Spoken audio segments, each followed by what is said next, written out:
wait. Put your hands in the air! We'll talk about my father. The neighborhood of Charleston in Boston is known for its high number of bank robberies throughout the year. 4 lifelong friends, Doug, Jem, Glonsey, and Desmond, are exceptionally skilled at it. Doug is the mastermind behind their plans, ensuring the other 3 know all the details they need to remember before their next operation. When a guard enters the bank carrying a money bag, they take the opportunity to join forces with him, taking control of the situation. Everyone present is forced to the ground, their cell phones are taken, and after the thieves empty the cashier station, they make the manager, Claire Kesey, open the vault. After taking all the money and destroying the security camera's hard drives in a microwave, the thieves begin pouring bleach all over the place to eliminate any potential DNA evidence, unaware that Claire is discreetly pressing a silent alarm button with her foot. When they finally realize it, Jem mistakenly attacks the assistant manager, believing it is him. As he violently moves, Claire gets a glimpse of his neck tattoo. Given the imminent arrival of the police, Jem decides to take Claire as a hostage, which is something they have never done before. They blindfold her before removing their masks, and once they are far enough from the bank, they abandon her at the beach, never to meet her again. Special Agent Adam Frawley takes charge of the FBI's investigation of the crime scene. He notices that the thieves have meticulously covered their tracks, leaving no evidence behind, indicating they must be professionals. Adam's team discovers the van used in the robbery, but it has been set on fire, and no one in the neighborhood is willing to come forward as a witness. The following day, Adam questions Claire, who provides minimal information and omits the details about the tattoo because the thieves have threatened to harm her if she cooperates with the FBI. Meanwhile, the 4 thieves convene to discuss Jem's decision to take a hostage. However, when Jem arrives, he brings even worse news. He has obtained Claire's ID and realized that she lives nearby, meaning she will likely see him often. He believes he should monitor her and ensure she is intimidated enough not to disclose any information. Despite this, Doug takes charge and decides to handle the task because Jem has been in jail before and can't afford another offense. He doesn't trust Jem's recent violent behavior. After that, Doug and Jem visit various places in the neighborhood to make payments to their gun dealer, car dealer, and Fergie, an Irish mobster who runs a flower shop as a front.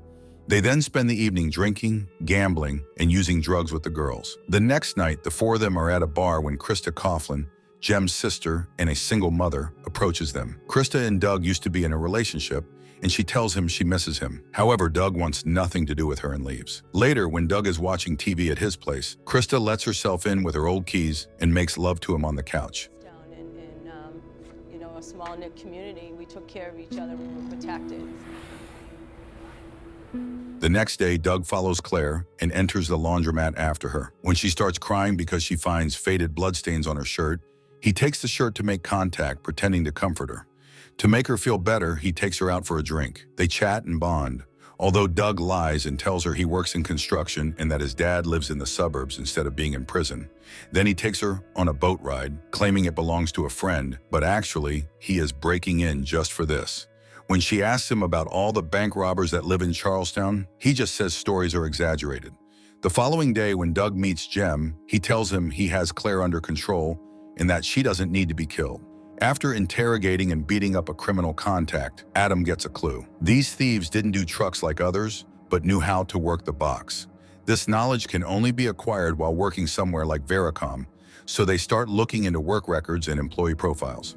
Adam also meets Claire for lunch to ask some work questions and tries to flirt with her, but she mentions she has already seen someone. Claire and Doug start dating, but Doug keeps this a secret from his gang.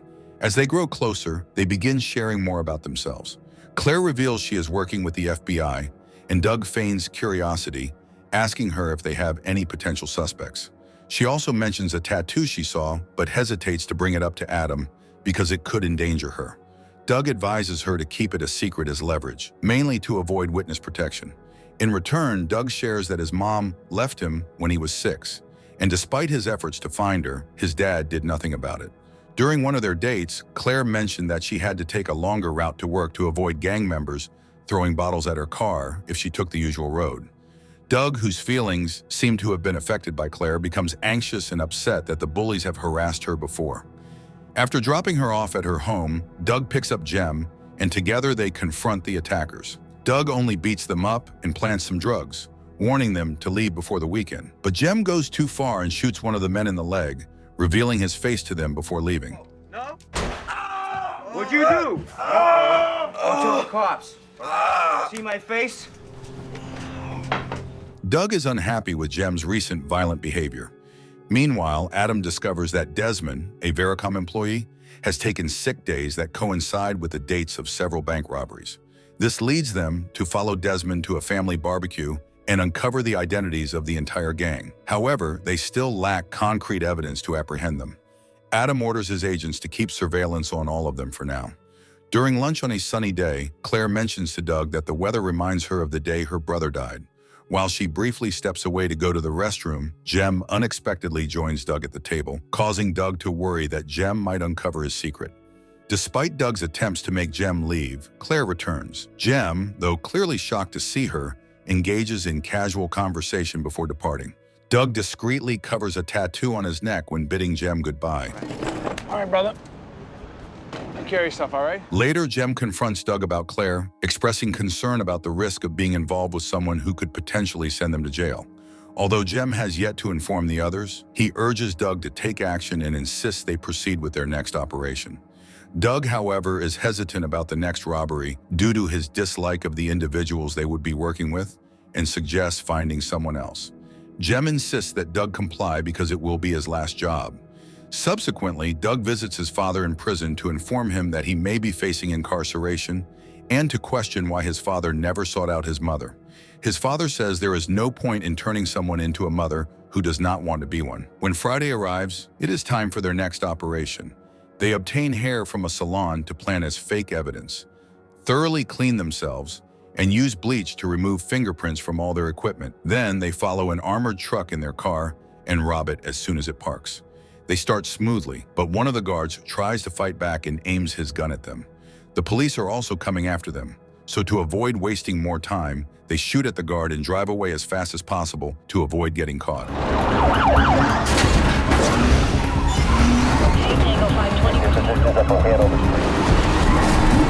They cause many crashes along the way. When the cops finally corner them, they shoot them too before driving back and escaping the way they came. They take risky driving maneuvers, causing the police cars to crash into each other. They finally lose the cops when they find their fourth team member waiting for them in another car. They change vehicles and set the previous car on fire. Following the case from his office, Adam orders the police to close the bridge, but it's too late. The thieves cross it before the cops get there. As they change vehicles again, a random officer parked nearby sees them, but turns a blind eye. Adam, not having any legitimate proof yet, wants to at least talk to them, so he sends his men to bring the four of them in for interrogation. After making them read the lines that thieves said to the victims, Adam tries to ask some questions, but Jem stays silent after requesting a lawyer. Knowing they have nothing on him, Doug tells Adam they have always known they have been followed by the FBI because everyone knows what their antennas look like. Adam's next move is to try to get some clues from Claire again, but when he calls the bank, he finds out she has quit. Getting suspicious, he makes his men tap her phone and learns she has been in contact with Doug all this time. When Adam meets her, he learns that Doug gave her a diamond necklace. He takes the opportunity to show her the photos of the suspects, deliberately showing her Doug's photo and explaining everything to her. Meanwhile, Doug meets with Jem, who has a new job from Fergie. However, Doug turns it down and tells him to find someone else because he is done. This enrages Jem, who accuses him of abandoning Krista and her baby. Still, Doug reminds him that nobody knows who the father is. While he was thankful that Jem's family had taken him in as a kid, the three would never happily play house. Jem points out that he once killed a guy to protect Doug and went to prison for 9 years for it. But Doug isn't touched. He still turns down the job.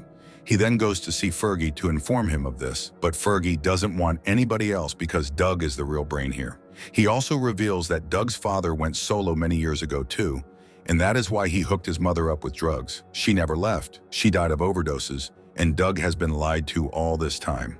If he doesn't accept the job, Fergie threatens to do the same thing to Claire as he did to his mom. Doug rushes to Claire's place to check she is fine, but she kicks him out and doesn't let him apologize or explain. Get out!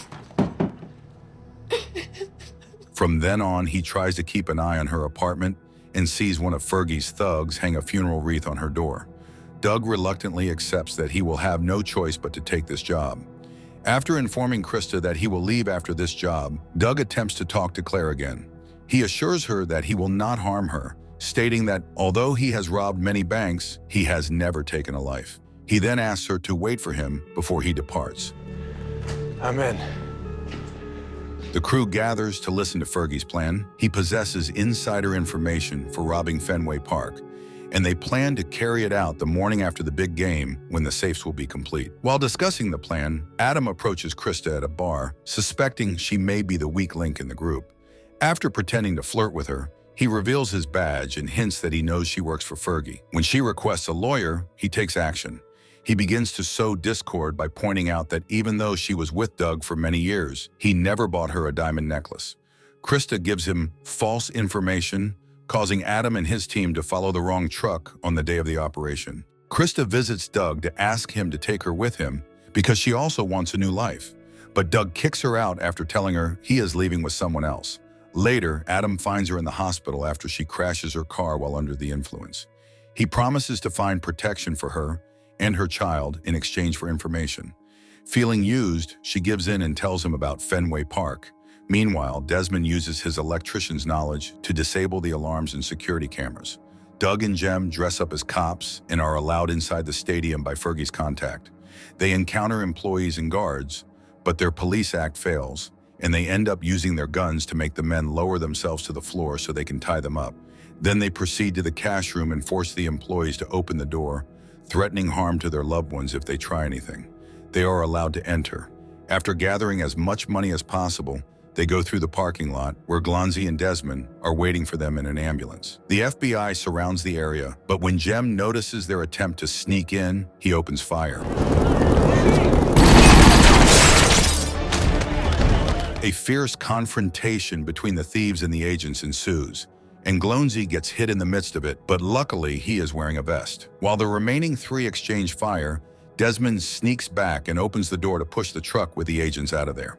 After shutting the door, Doug tells Desmond that, unlike the others, he doesn't have a criminal record, so he could walk away and get a sentence of only 7 years. None of them would hold it against him. However, Desmond feels insulted and stays, expressing his discontent with Doug. Stun grenades are then thrown through the windows by the FBI, causing disorientation for the thieves. Taking advantage of the situation, special agents inside shoot Desmond as soon as he stands up.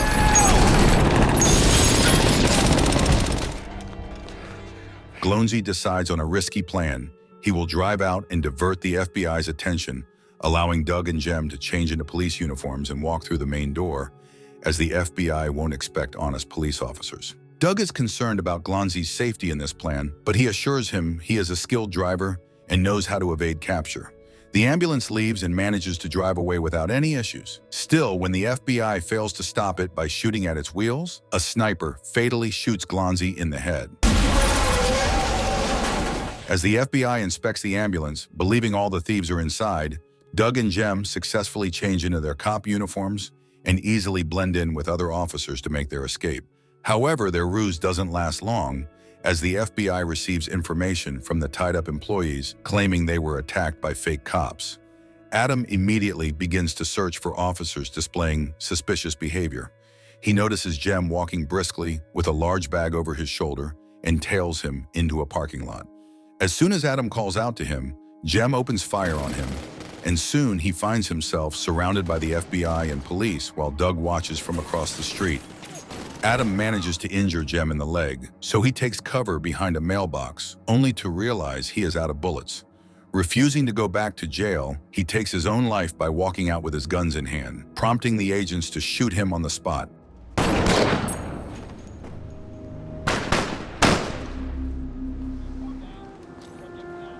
Doug doesn't allow his sacrifice to be in vain and escapes by stealing a police car. He drives to the flower shop and neutralizes both Fergie and his thug, escaping unharmed because he is wearing a bulletproof vest. Later, Doug retrieves some hidden money and contacts Claire, who has the FBI with her in the apartment, eavesdropping on her conversation.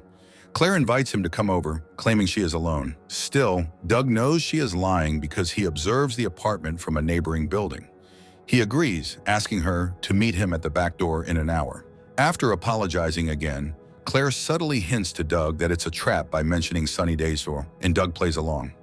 While the FBI waits with Claire for someone who won't arrive, Doug hides some money in her garden and leaves a note on Adam's car, insulting him.